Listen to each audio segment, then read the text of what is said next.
Well, today it's really a treat because we have Nick Sanchez, Nicky or Nick, whatever, because he goes by both. And I've been sitting with Nick for a while. He's first sat with Oak Street Zendo in 2018. And after having been introduced to meditation several years earlier on his first date, um, he frantically watched YouTube videos about Zen before sitting with Oak Street Zendo. And then prior to Oak Street, he grew his understanding and appreciation at Spirit Rock, where many people have studied. And his intro to a spiritual life began as a kid in a Catholic family, like many of us. And Nick is currently a therapist in LA, um, at the LGBT Center in Los Angeles, where his work focuses on meta-modern and compassionate-based approach to mental health and community.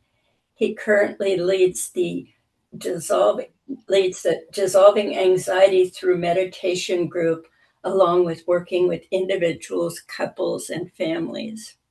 So I'm very honored to have you here today, Nick. If, um, you will speak, and then after you speak, we'll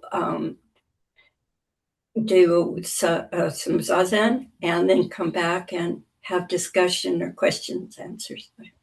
Okay, it's your turn. Thanks, Cynthia. Yeah. Yeah, thanks, Cynthia and Kirk, and everyone for the invitation. There's never been a time where I've been in your presence that I haven't thoroughly enjoyed, and I appreciate the invitation to be here too. I have a pretty strong resistance to anxiety to gratitude sort of process that happens for me. So when Kirk said, "Oh, would you come speak?" I of course had the resistance and then the anxiety, and then today it's a lot of gratitude. So thank you very much. I appreciate that, and for everyone just for being here. I'm coming off of Project Hail Mary, the movie, right now, this morning, and we were salsa dancing this weekend quite a bit, so I'm feeling very sort of outer spaciousness as well as rhythmic today. So you may feel a little bit of that. And I'm a thumbs up for both of those things. Both Project Hail Mary as a movie I think was really good, and salsa dancing as well. So yeah, I'll start out just before I start my story. I just want to start that first moment of Zen um, with some gratitude. So Nelson Gonzalez, just some of you probably know Nelson, just invited me as a friend to go sit. By the way, Nelson was not the first date. Nelson and I have not dated. That was someone else. But the first invitation to Zen was with Nelson. Nelson said, "Come to the Thursday sit." And again, I had resistance, like, oof, I don't know if I want to do that. I already know Spirit Rock. And so I watched my YouTube videos, got stressed out for about a week, and then I did that with a lot of stress. What do I wear? When do I bow? And so we sit, and Peter gave a really wonderful introduction to the forms. But then I was stuck in the Zendo because I didn't know how to leave. I had forgotten how to bow or like which step to take. So I didn't know how to leave, but it's really quiet. And so I went up to Peter and I was like, Peter, how do I leave? And Peter said in a really Zen way, I don't remember the exact words, but basically, oh, there's plenty of time to learn. And it really kind of struck my heart in how it would just like zap through all my anxiety, and it just was so present and so lovely. And like this question arose, like, what is that? What is that? And that question has been a thread throughout my experience with Zen people that I'll speak a little bit about today. It was similar when Cynthia was Shuso at Oak Street Zendo a few years ago, and just so grounded and so present and so calm and so prepared and generous. Like, what is that? What is that about Cynthia? And then Kirk, like this spontaneous joy and speaking heart to heart so easily. Like, what are these people doing? What is it about these people? It's like both foreign and recognizable at the same time. And that's been a real sort of pull to Zen for me. I just want to share my gratitude for those people here, as well as Steve. Steve has been very generous as well with his time. So yeah, I'll start with my childhood. I was born in Southern California in Los Angeles in a place called Montebello. It's East Los Angeles. So my grandparents were in Montebello, in Monterey Park. My family's third, fourth generation from Mexico, from South and Central Mexico, Jalisco into Chihuahua, also Baja, through Arizona into Los Angeles. One of the benefits is a lot of my family, both sides, both grandparent sides, all ended up in Los Angeles. So we were fortunate to have a pretty big family in Los Angeles growing up, which was definitely a blessing. A lot of hardships within the family, but a lot of people in the family. And yeah, I think I came to realize there were a lot of contradictions, paradoxes in my childhood as throughout my life as well. And so this curiosity about those arose a lot. I was very blessed. I am very blessed. My mom's still living to have a mom who's like had good parents and just a simple life and was really able to love. And that's been a real benefit to me. And my dad was much more difficult. For him and his family, it was much more difficult to love.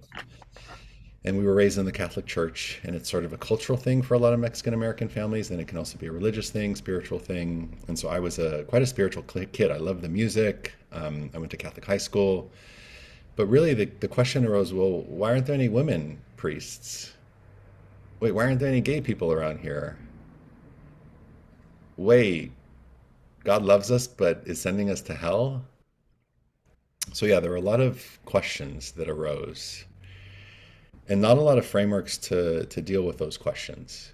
I don't think the education of a Catholic high school really gave us the ability to ask those questions.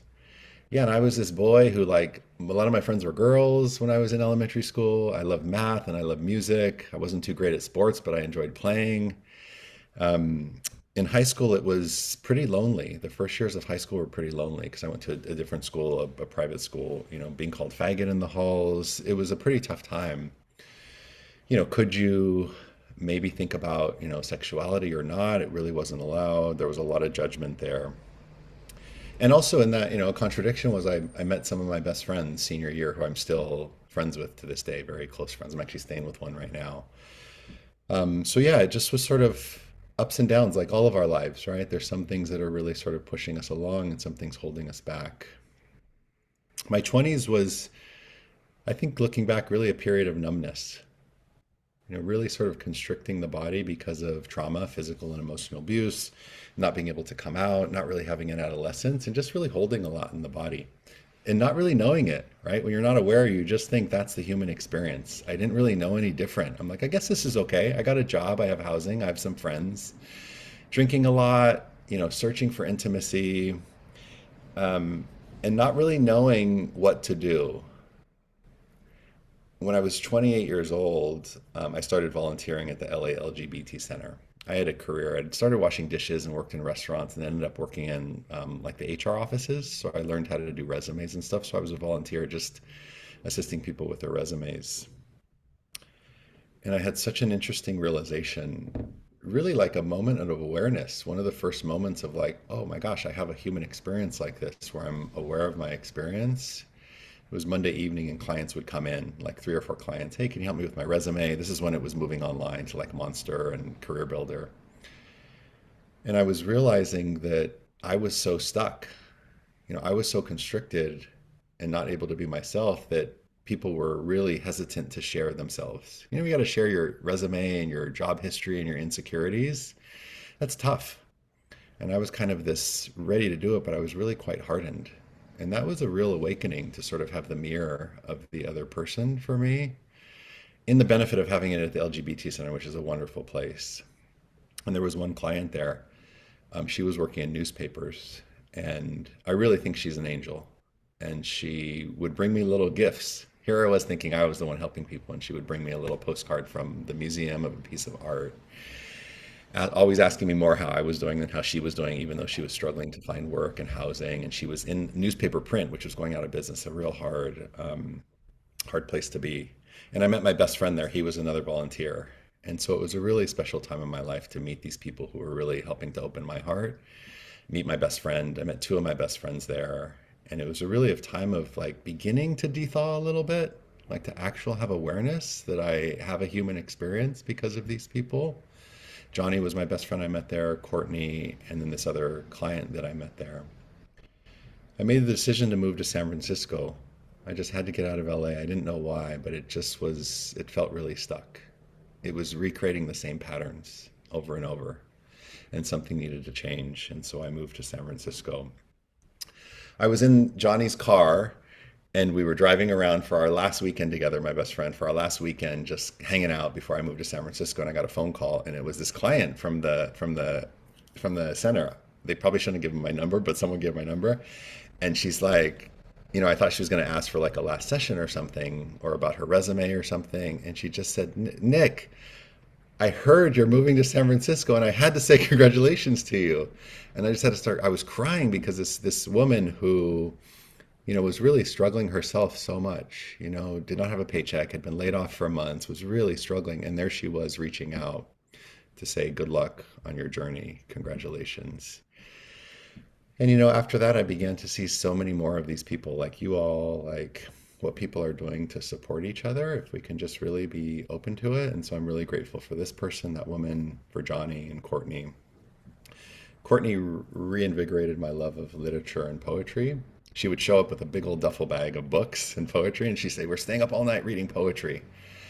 And that was hard for me because that mean I had to be emotional and myself, and that was really hard. It was really hard in this body to be that person that represented something that was really sort of repressed for me. I want to read a little bit of one of the poems that Courtney used to share with us. It's called "You Can't Have It All." I'll just read the end of it. It's by Barbara Ross, called "You Can't Have It All." You can't count on grace to pick you out of a crowd, but here is your friend to teach you how to high jump, how to throw yourself over the bar backwards until you learn about love, about sweet surrender. And here are periwinkles, buses that kneel, farms in the mind as real as Africa. And when adulthood fails you, you can still summon the memory of the black swan on the pond of your childhood, the rye bread with peanut butter and bananas your grandmother gave you while the rest of your family slept. There is the voice you can still summon at will, like your mother's. It will always whisper, "You can't have it all, but there is this."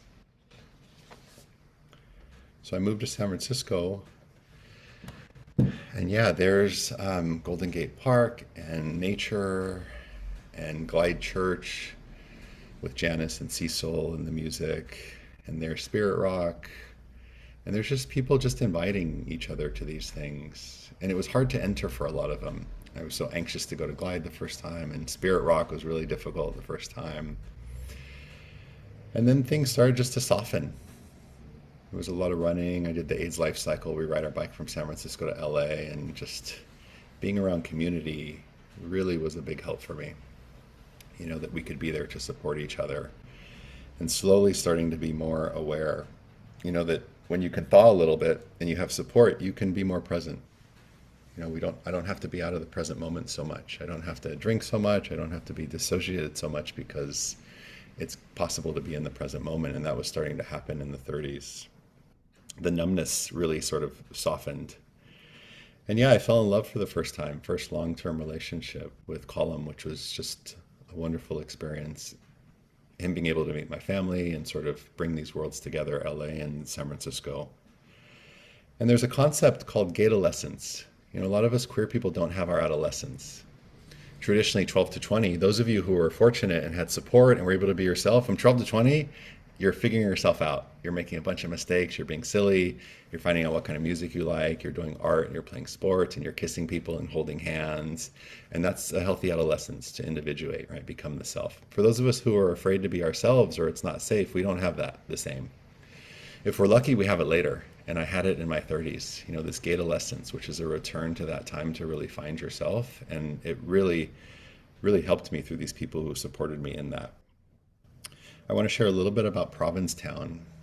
Has anyone been to Provincetown? Show of hands, on the Cape outside of Boston. Okay, so some familiarity with it. Yeah, it's called Land's End. Take the Cape all the way out. It's stunning. The sunlight's the prettiest I've ever seen. And there's a lot of ponds there. Mary Oliver, the poet, lived there for the last several decades of her life.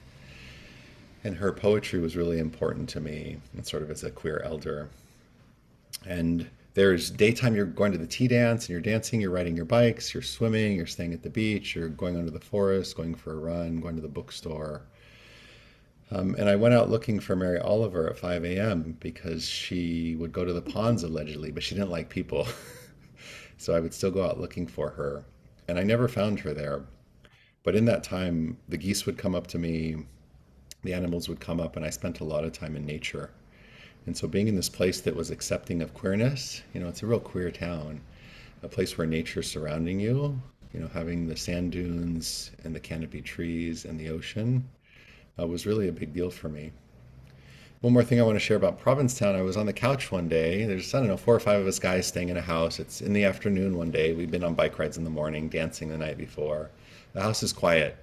The guys are out somewhere, or maybe they're sleeping.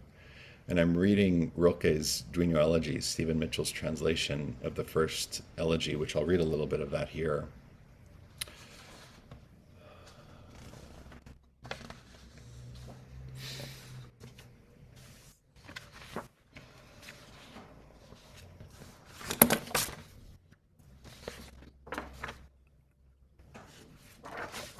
I may have to pull it up. Give me just 1 second.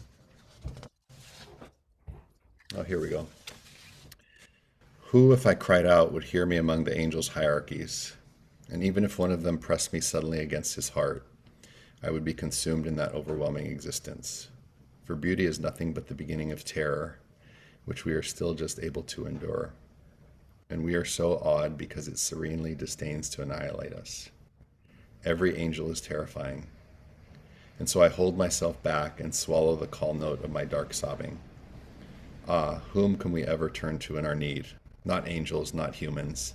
And already the knowing animals are aware that we are not really at home in our interpreted world. And I don't know what it was, the friends or the adolescence or the dancing or the nature, but the present moment was there, and it was something that I hadn't experienced, at least at that level, before. And so in 2016, I started sitting at Oak Street Zendo. This was when Nelson invited me to sit there.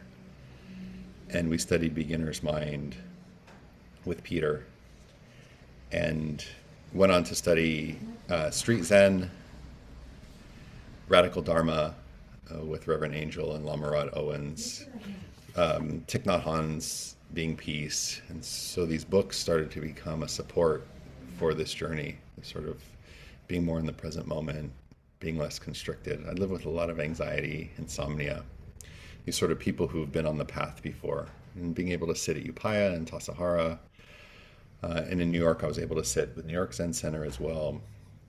And in 2018, I lived in New York, and then I came back in 2018 to Tassajara for a few days with Reverend Angel Kyoto Williams. And it's funny now, I mean, I was already 40, I think, at the time. And I came to the realization that I wasn't breathing in my belly. Like I'd been breathing my whole life just sort of up here. I mean, maybe sometimes in my belly, but really not using all this stuff here. And so really finally in my 40s to be able to take these full breaths, to not be so constricted, to know that we could handle the present moment. And just a lot of a rising of gratitude, for all these folks, some of you all in here, these other folks who've been in the path that have shown us ways to be present and be there for each other. And so I was in a muckety-muck job in New York, working in a tech company, and just like a realization. I had a wonderful spiritual teacher at the time to help me work through this in a spiritual community, but just, realizing a lot of the harms I had caused and was causing, and realizing I was sitting around the board table actually with the board of directors, a bunch of muckety-mucks, me included. And I was like, whose life is this? Like, I don't think this is my life. And so I left that world and took some time off and did a lot of sort of inner searching. And, a lot of gratitude arose for that too, because I don't think without the introduction to Peter and Zen and some of you all here, having the foundation of these practices, it's pretty difficult, I think, to do the inner work, because there is a bit of a house of cards there sometimes. I ended up going back to school to become a therapist focused on community and mental health. Kind of realized, once we receive a little drop of healing, it makes sense to pass that on a little bit. And so I work now in community mental health, one-on-one, individuals, couples, families, groups. And I love working groups there too. Process groups, survivors empowerment group for DV, dissolving anxiety through meditation group. It's interesting because I don't Zen's very hard for me to talk about. But when we do dissolving anxiety through meditation, we talk about anxiety, but we're really talking about Zen sometimes. And what's really the difference, right? When we're talking about these things. So every Wednesday we meet a little group of us and we do sit together. We do meditation content to sort of explore what anxiety looks like in the body and with each other. And then we read poetry together and wrap up. And so, yeah, I just wanted to sort of wrap up with one thing. It may be a question for discussion for people if we have time later. Sort of this, coming to an experience of interconnectedness. Um, we're not alone in that, and so there's different things that impact my sort of capacity to be present to interconnectedness. How much we sit, how much we sing, how much we dance. And yeah, I kind of notice it day in, day out. I see about 5 clients a day. And I notice when my practices change, the therapy actually shifts quite a bit as well. And so the felt sense of interconnectedness is real striking now. And yeah, it's kind of where I'm at in this fork in the road in my practice, which is in the beginning, it was like, just do anything to heal. In my 20s, like, just figure something out to heal. And then you just kind of follow that path. But now there's sort of a question of like, it kind of feels like it needs a bit of a pause or a more thoughtfulness about the pace of our practice because we are interconnected. What one of us does in our practice impacts each other. And so that, if we have time for discussion, I love to hear how other people are thinking about that. I'll just give a few brief examples on that. In the therapeutic experience, if I have sort of a period of more open-heartedness and compassion week over week, the client work usually goes deeper more quickly. But that's not always just my decision, right? The people we're with are also engaged in that decision. And so I'm just curious how people are thinking about the impact of our practices on each other. That's sort of a discussion question if we have time. So I think that's everything I wanted to share, and I think I filled up the appropriate amount of time. So I'll pause here. Yeah, I really appreciate you taking the time to listen to all that. Thank you. Thank you, Nick. Um, we're going to sit now for a few minutes. Um, Kirk, could you do the bell, please? Sure. I'm just going to stop the recording.